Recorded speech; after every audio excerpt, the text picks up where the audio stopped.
Ven, acércate. Hay una historia que pocos se atreven a contar y esta noche quiero compartirla contigo.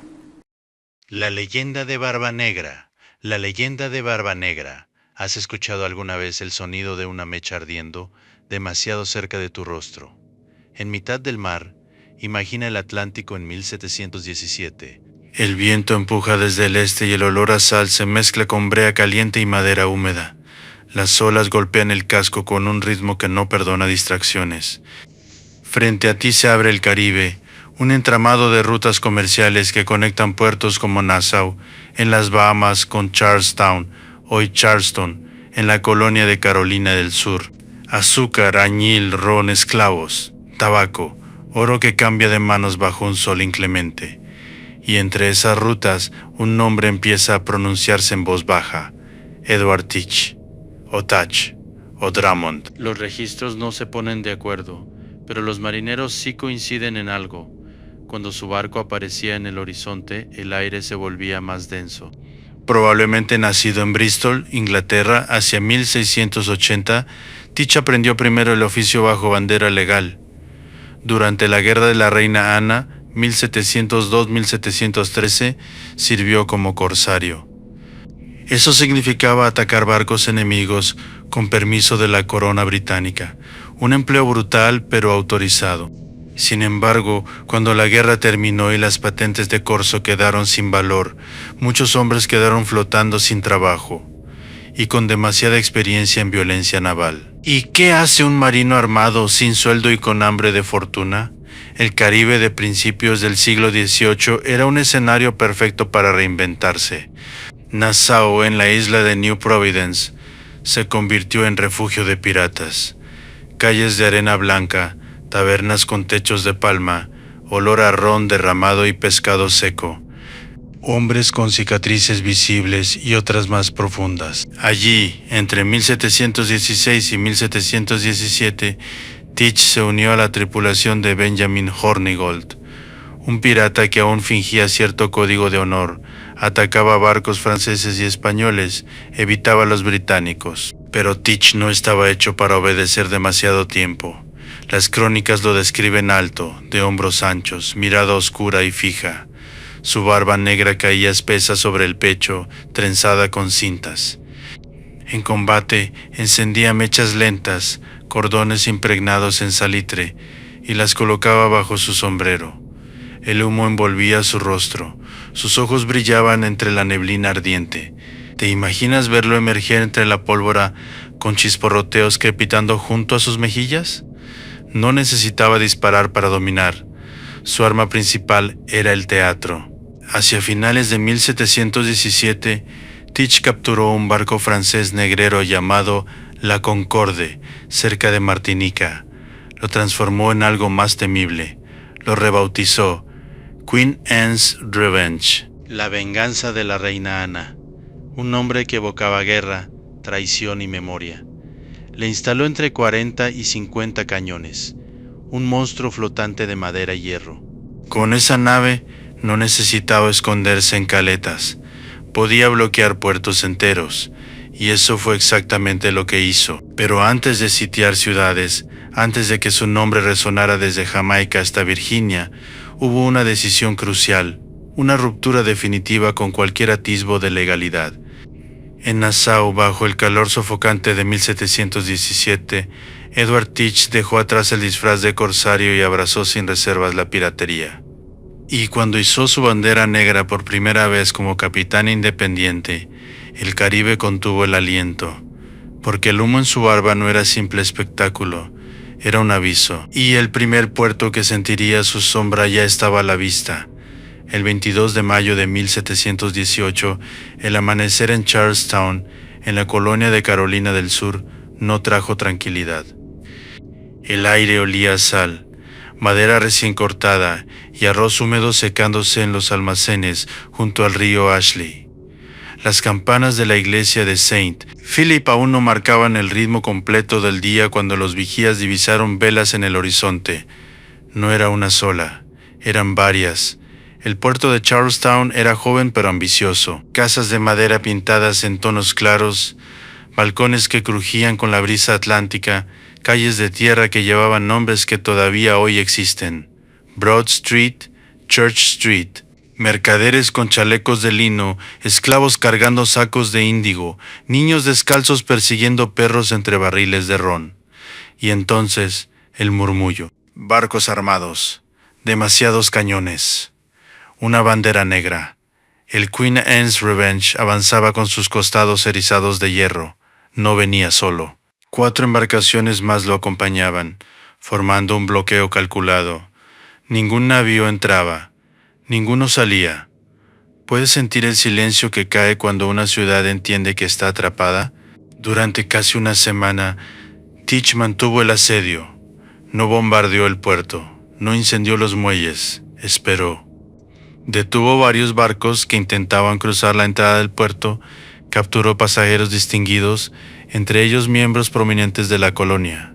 Exigió algo inesperado: no oro, no plata, medicinas. Un cofre de suministros médicos. La ciudad, azotada por enfermedades tropicales, sabía lo que significaba ese pedido. El calor húmedo de mayo favorecía fiebres, infecciones, brotes que no perdonaban ni a ricos ni a pobres. Teach lo sabía. Había navegado lo suficiente para entender que la enfermedad mata más hombres que el acero.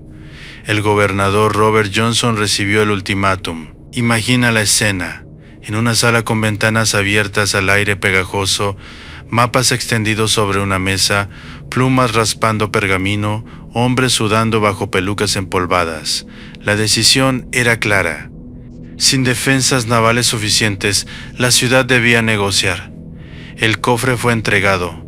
Barbanegra liberó a los prisioneros, desnudos pero vivos. ¿Crueldad, mensaje o una mezcla precisa de ambas? El bloqueo de Charlestown se convirtió en un rumor que viajó más rápido que cualquier barco. Desde Virginia hasta Jamaica, los comerciantes comenzaron a modificar rutas. El nombre de Teach se coló en tabernas y despachos oficiales, pero el poder atrae atención. Y el Queen Anne's Revenge, por imponente que fuera, tenía límites. En junio de 1718, apenas semanas después del bloqueo, la nave encalló cerca de Beaufort Inlet, en Carolina del Norte. Algunos dijeron que fue un accidente. Bancos de arena traicioneros abundaban en esa costa. Otros sospecharon algo más calculado: reducir tripulación, dividir botín, deshacerse de testigos incómodos. Lo cierto es que el barco quedó varado. Parte de la tripulación fue abandonada en la isla Topsail, hoy conocida como Ocracoke. Teach se quedó con una fracción de hombres leales y tomó una embarcación más pequeña, el Adventure, un movimiento extraño para quien había dominado el mar con 40 cañones. Pero a veces el depredador cambia de piel cuando presiente que lo están cazando. En ese verano de 1718, las colonias británicas ya no discutían si Barbanegra era una amenaza. Discutían cómo eliminarlo. Y en Williamsburg, capital de Virginia, un gobernador comenzó a escribir cartas que sellarían su destino. En Williamsburg, capital de la colonia de Virginia, el aire de 1718 no olía a sal, sino a tinta fresca y madera pulida. Las calles rectas y ordenadas contrastaban con el caos salobre del Caribe. En el Capitolio, construido en ladrillo rojo, los pasos resonaban con firmeza sobre el suelo de tablas enceradas. Allí, bajo techos altos y ventanas amplias, el gobernador Alexander Spotswood analizaba informes con el ceño fruncido. El nombre de Edward Teach aparecía una y otra vez. Spotswood no gobernaba Carolina del Norte, pero eso no le impidió actuar. Sabía que la costa de Albemarle Sound y los bajos arenosos de Ocracoke ofrecían escondites naturales para naves ligeras. Manglares, bancos de arena, corrientes traicioneras. Era territorio perfecto para un pirata que conocía cada recodo. ¿Hasta cuándo permitirían que un hombre humillara a las colonias británicas? Spotswood tomó una decisión arriesgada. Enviaría una expedición armada sin autorización formal de Carolina del Norte.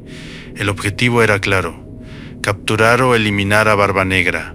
Para ello eligió a un oficial joven pero decidido, el teniente Robert Maynard, de la Royal Navy. No era un veterano célebre, pero poseía disciplina y una mente fría. Maynard recibió el mando de 2 balandras, la Jane y la Ranger.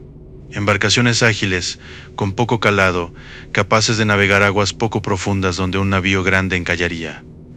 Mientras tanto, ¿qué hacía Teach? En Ocracoke, la vida transcurría con una inquietante normalidad.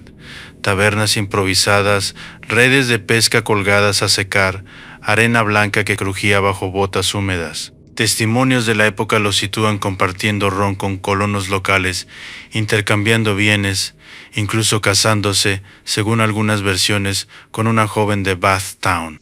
Su presencia no siempre era violenta. Sabía negociar, seducir, intimidar cuando convenía, pero la tensión crecía.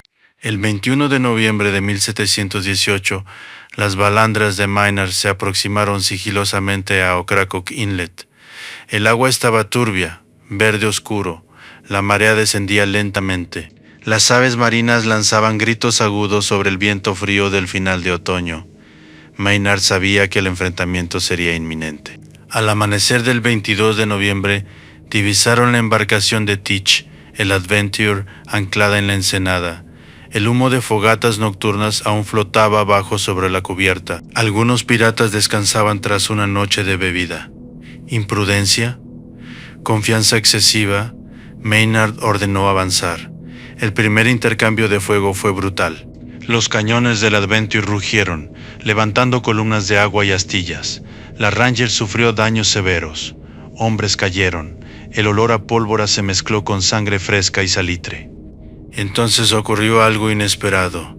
Maynard ordenó a la mayoría de sus hombres ocultarse bajo cubierta, dejando la nave aparentemente debilitada.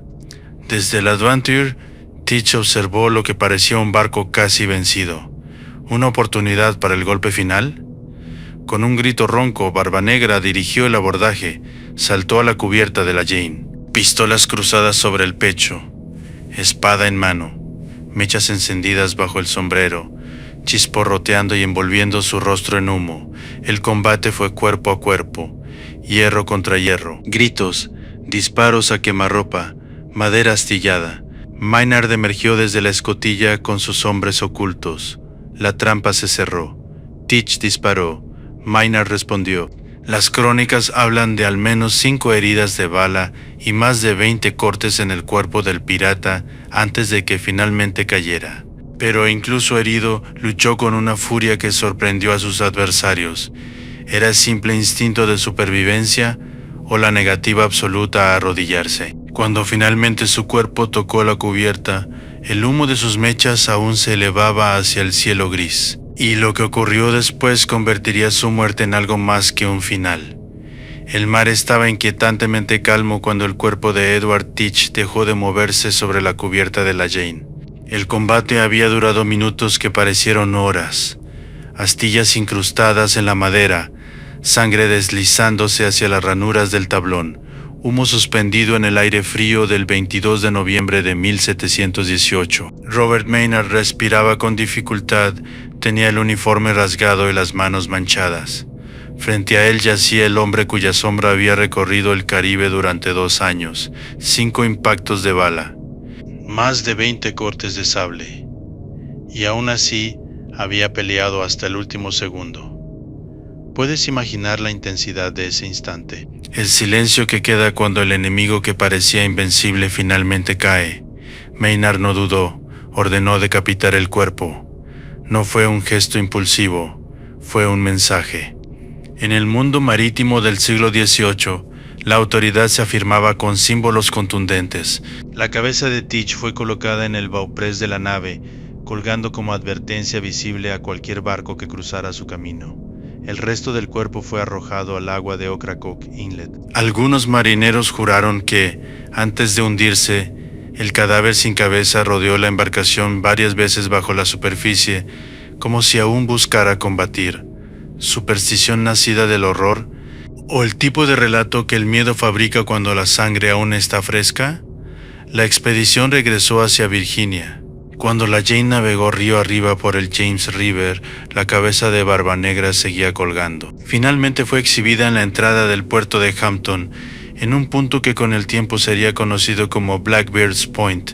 Imagina el efecto: barcos mercantes avanzando lentamente, marineros levantando la vista, una barba oscura rígida por la sal y el viento, balanceándose sobre el agua. El mensaje era claro: la corona británica no toleraría más desafíos. Sin embargo, algo curioso comenzó a ocurrir. Lejos de extinguir la leyenda, la ejecución la alimentó. En tabernas de Port Royal, en muelles de Boston, en mercados de Bridgetown, el relato crecía. Y algunos afirmaban que Teach había enterrado cofres de oro en islas remotas. Otros sostenían que había hecho pactos con fuerzas oscuras, que las mechas encendidas en su barba no eran simple teatralidad sino protección contra balas. En Bathtown, donde había frecuentado autoridades locales e incluso recibido un perdón real meses antes, el recuerdo se volvió ambiguo. Para algunos colonos, había sido una presencia inquietante pero negociadora. Para otros, un depredador calculador. El naufragio del Queen Anne's Revenge, descubierto siglos después cerca de Beaufort Inlet, añadiría más piezas al rompecabezas: cañones, anclas, instrumentos quirúrgicos, restos de vida cotidiana que revelaban una tripulación organizada, no una horda descontrolada. ¿Era Barbanegra un monstruo sin freno? ¿O un estratega que entendía que el terror bien administrado evita derramamientos innecesarios? Su carrera como pirata independiente apenas duró alrededor de 2 años. 2 años bastaron para convertirlo en emblema de la llamada Era Dorada de la piratería. Pero toda leyenda sufre transformaciones. Con el paso del tiempo, el hombre histórico comenzó a mezclarse con la sombra. Y en la isla de Ocracoke, cuando cae la noche y el viento sopla desde el Atlántico, algunos dicen que todavía puede escucharse algo, un leve chisporroteo, como una mecha encendiéndose en la oscuridad. Escucha el viento en Ocracoke cuando cae la noche. No es un simple soplo marino, es un murmullo que atraviesa las dunas, roza las marismas y se cuela entre los tablones de las casas de madera. El Atlántico golpea la costa con un ritmo grave, constante. El faro, erigido mucho después, en 1823, proyecta su luz sobre aguas que, en 1718, ya guardaban un secreto reciente. Allí, en Ocracoke Inlet, donde las corrientes cambian con violencia y los bancos de arena se desplazan como criaturas invisibles, el cuerpo sin cabeza de Edward Teach desapareció bajo la superficie. Pero el mar no siempre devuelve lo que toma. Los pescadores de la región comenzaron a hablar en voz baja. Decían que en noches sin luna una figura oscura emergía entre la bruma. No una aparición translúcida, sino una silueta densa, pesada, como si aún llevara botas empapadas y cinturones cargados de pistolas. ¿Te quedarías encubierta si vieras eso? Algunos aseguraban escuchar pasos sobre madera mojada. Otros hablaban de un farol que se encendía en medio del agua, balanceándose como si colgara del bauprés de un barco invisible. Y siempre el mismo detalle, un olor penetrante a pólvora húmeda mezclado con sal y hierro oxidado. En el siglo XVIII, la frontera entre superstición y experiencia era delgada. Los marineros vivían rodeados de señales, aves que cambiaban de rumbo, nubes con formas inquietantes, mareas impredecibles. La muerte violenta de un pirata célebre no se archivaba en silencio, se transformaba en advertencia, en relato compartido. Con el tiempo, la historia adquirió variantes. Una versión sostiene que el fantasma de Barbanegra vaga buscando su cabeza, incapaz de descansar. Otra afirma que custodia un tesoro enterrado en algún punto de las Outer Banks, quizás cerca de Teach's Hole, nombre que aún conserva la ensenada donde cayó. En tabernas del siglo XIX, capitanes señalaban mapas extendidos sobre mesas pegajosas de ron.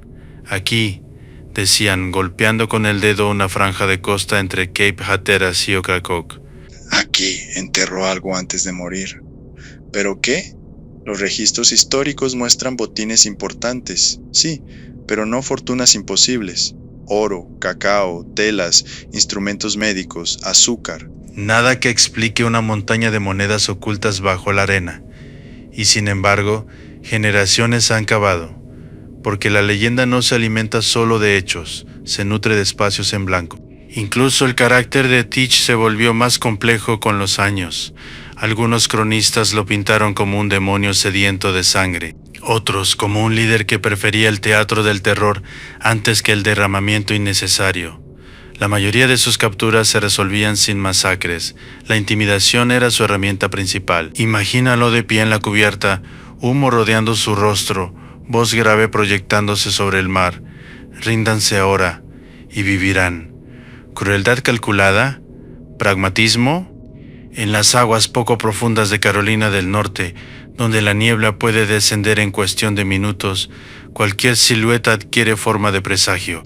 Los marineros del siglo XVIII regresaban a puerto con historias que se deformaban ligeramente en cada narración. Una sombra se convierte en espectro. Un reflejo en el agua se transforma en farol fantasmal. Una corriente que rodea un casco, en un cadáver que da vueltas bajo la superficie. Y así, el hombre ejecutado por Robert Maynard comenzó a desprenderse del tiempo, pero antes de convertirse en pura leyenda, hubo decisiones, alianzas, traiciones silenciosas que marcaron su ascenso, porque ningún pirata reina solo. Y en Nassau, años antes del enfrentamiento final, se tejieron pactos que cambiarían el destino del Caribe. Retrocede conmigo a Nassau, en la isla de New Providence, hacia 1716. Antes de bloqueos, antes de cabezas exhibidas en ríos coloniales, Nassau era un hervidero de ambición. No había murallas imponentes ni fortalezas disciplinadas. Las casas, construidas con madera clara y techos inclinados, se alineaban frente a un puerto de aguas turquesa que parecía tranquilo, hasta que mirabas con atención. Allí anclaban balandras ligeras, bergantines veloces, navíos capturados con nombres tachados y renombrados con ironía. El olor dominante era una mezcla de ron barato, pescado seco y alquitrán caliente. Las gaviotas gritaban sobre barriles abiertos. Las tabernas, como la famosa de Benjamin Hornigold, vibraban con risas ásperas y discusiones sobre rutas comerciales. Nassau no era simplemente un escondite, era una república informal de piratas. Benjamin Hornigold, veterano y calculador, mantenía cierta línea. Evitaba atacar barcos británicos. A su lado navegaba un hombre más joven, de barba espesa y mirada contenida. Edward Teach aprendía rápido. Observaba cómo se negocia un motín, cómo se disciplina una tripulación sin destruirla, cómo se reparte botín para mantener lealtades. ¿Sabes cuál es el verdadero poder en un barco pirata? No es el cañón, es la obediencia voluntaria. La tripulación elegía a su capitán, podía destituirlo. Las decisiones importantes se votaban. El botín se dividía según reglas acordadas. Un sistema brutal, sí, pero estructurado. En ese entorno, Teach demostró algo más que ferocidad, mostró control. Cuando Hornigold perdió apoyo por negarse a atacar naves británicas, la tripulación votó. El liderazgo cambió. Teach ascendió, no por herencia, no por imposición real, por respaldo de hombres que confiaban en su capacidad de intimidar sin llevarlos al suicidio. En 1717, tras capturar la Concorde cerca de Martinica, Teach ejecutó una transformación estratégica. No solo rebautizó el barco como Queen Anne's Revenge, lo reforzó como símbolo. 40 cañones alineados, cubierta amplia, silueta imponente. Era un mensaje flotante, y supo utilizarlo. En lugar de hundir cada presa, prefería interceptar, apuntar con sus pistolas cruzadas y permitir que la reputación hiciera el resto. La imagen del capitán con mechas ardiendo en la barba no era improvisación, era cálculo psicológico. En el fragor del combate, el humo lo envolvía como si emergiera del infierno mismo. ¿Quién dispara con precisión cuando cree estar frente a algo sobrenatural? Pero Nassau no era estable. La corona británica planeaba recuperar el control. En 1718, el gobernador Woodes Rogers llegó con una misión clara: ofrecer perdones reales a quienes abandonaran la piratería o enfrentarse a la fuerza naval. Teach aceptó el perdón en Carolina del Norte por un breve periodo. Se presentó ante el gobernador Charles Eden en Bathtown. Firmó documentos, prometió abandonar la piratería. Y durante unas semanas pareció hacerlo. Frecuentaba casas locales, vestía con sobriedad relativa, conversaba con comerciantes, pero la calma no encajaba con su naturaleza estratégica. El mar abierto ofrecía oportunidades que la tierra firme no podía igualar. Fue ambición, adicción al riesgo, la certeza de que el perdón era frágil. Poco después volvió al agua. El Caribe ya no era un refugio sin vigilancia. Las colonias endurecían su postura. Las alianzas se fracturaban. Algunos antiguos compañeros aceptaron el perdón definitivo. Otros fueron capturados. Algunos colgados. Teach eligió otro camino, y cada elección lo acercaba al enfrentamiento inevitable. Porque mientras él navegaba entre ensenadas y estuarios, en despachos coloniales se trazaban rutas para cazarlo. Y el joven teniente Maynard aún no sabía que pronto enfrentaría a un hombre cuya arma más poderosa no era el acero, sino la leyenda que lo precedía. Antes del amanecer del 22 de noviembre de 1718, el agua en Ocracoke Inlet parecía aceite oscuro. La marea bajaba con lentitud traicionera, dejando al descubierto bancos de arena que podían desgarrar el casco de cualquier nave descuidada. El viento del noreste traía un frío seco, distinto al calor pegajoso del Caribe. Era un clima que entumecía los dedos y agudizaba los nervios. En la balandra Jane, el teniente Robert Maynard revisaba su pistola de chispa. Joven, disciplinado, rostro tenso bajo la peluca empolvada. Sabía que enfrentaría a un hombre cuya reputación pesaba más que sus cañones. No llevaba artillería pesada. Sus embarcaciones eran ligeras, diseñadas para esas aguas poco profundas donde un navío grande quedaría atrapado.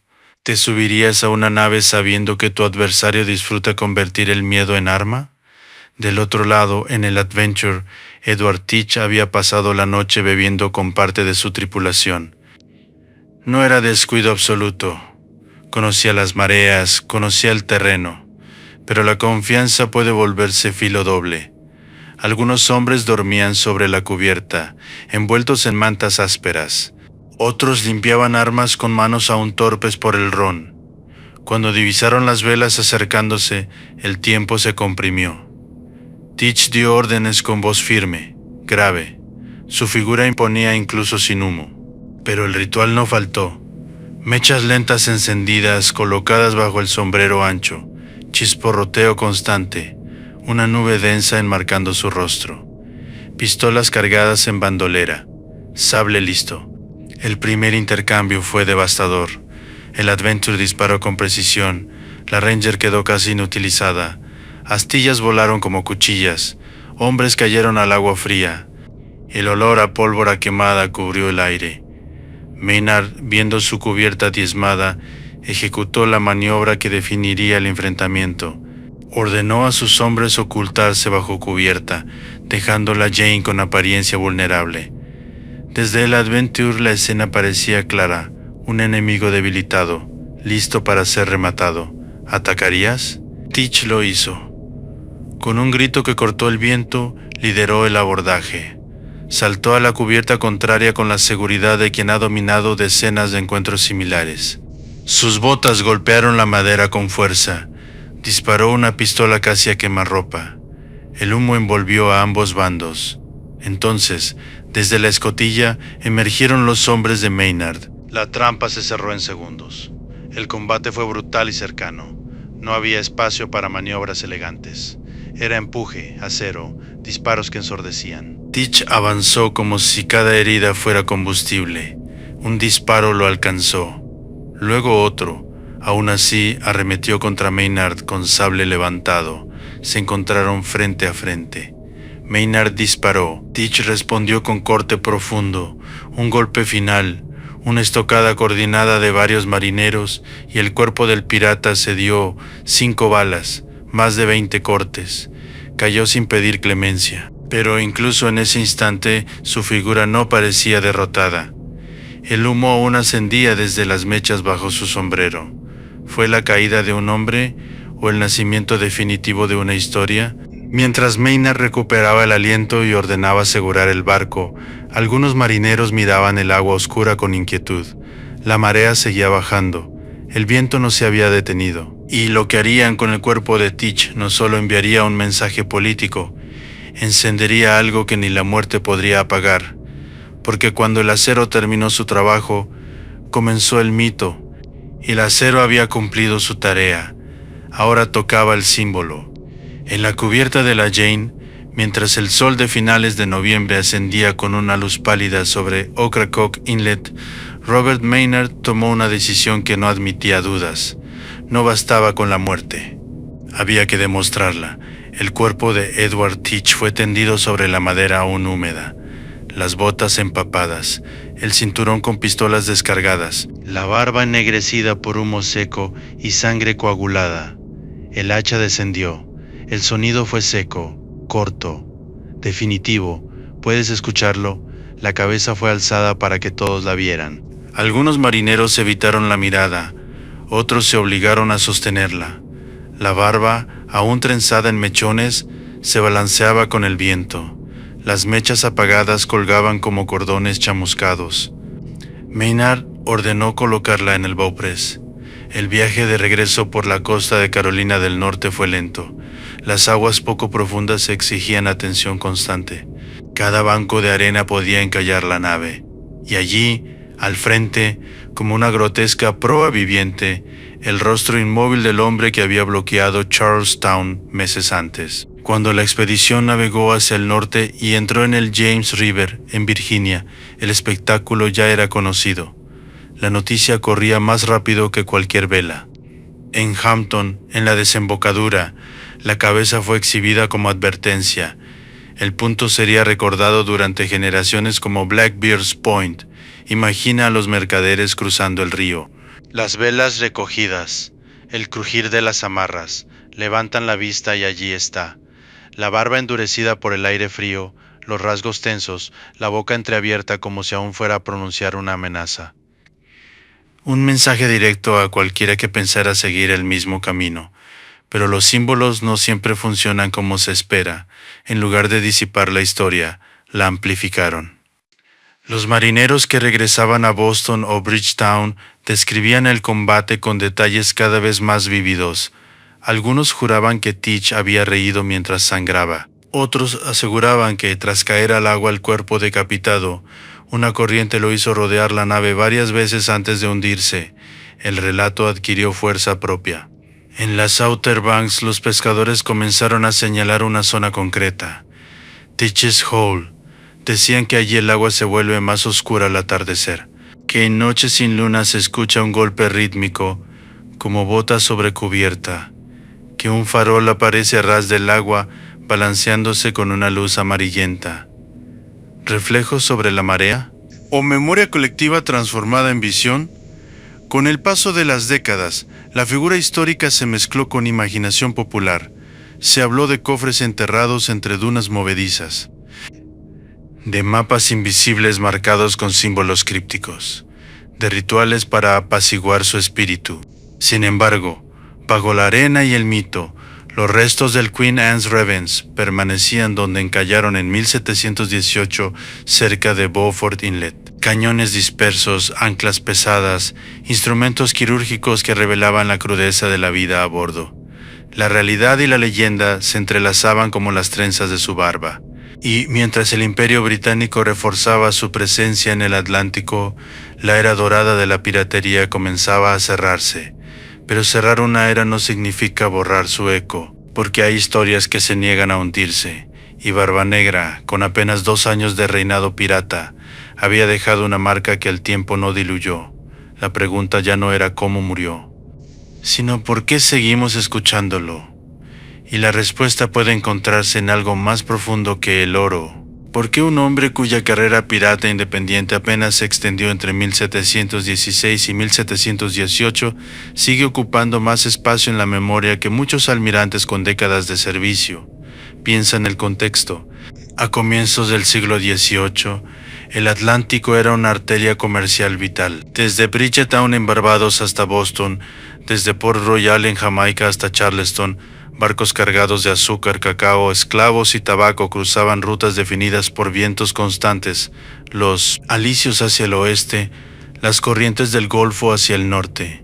En ese escenario la piratería no era simple bandidaje romántico, era una respuesta violenta a un sistema desigual. Marineros mal pagados, disciplinados con látigos en la marina mercante o militar, encontraban en los barcos piratas una estructura distinta: reparto de botín, votaciones, compensaciones por heridas, y un brazo perdido tenía precio. Un ojo también. Barbanegra entendía ese sistema.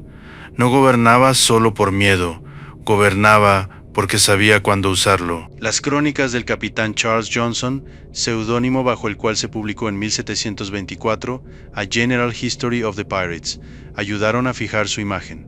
Allí se describe su figura casi demoníaca, el humo saliendo de su barba, la mirada feroz. Ese libro circuló ampliamente en Londres y las colonias. Moldeó la percepción pública. ¿Te das cuenta? La leyenda comenzó a imprimirse mientras el recuerdo aún estaba fresco. Con el tiempo, el personaje absorbió elementos que no siempre coinciden con registros oficiales. Se le atribuyeron montañas de tesoros enterrados que jamás aparecieron en inventarios coloniales. Se exageró su crueldad más allá de los testimonios judiciales conservados. Se le imaginó invocando fuerzas oscuras en medio de tormentas eléctricas frente a Cape Hatteras. Pero incluso despojándolo de adornos, los hechos bastan para inquietar.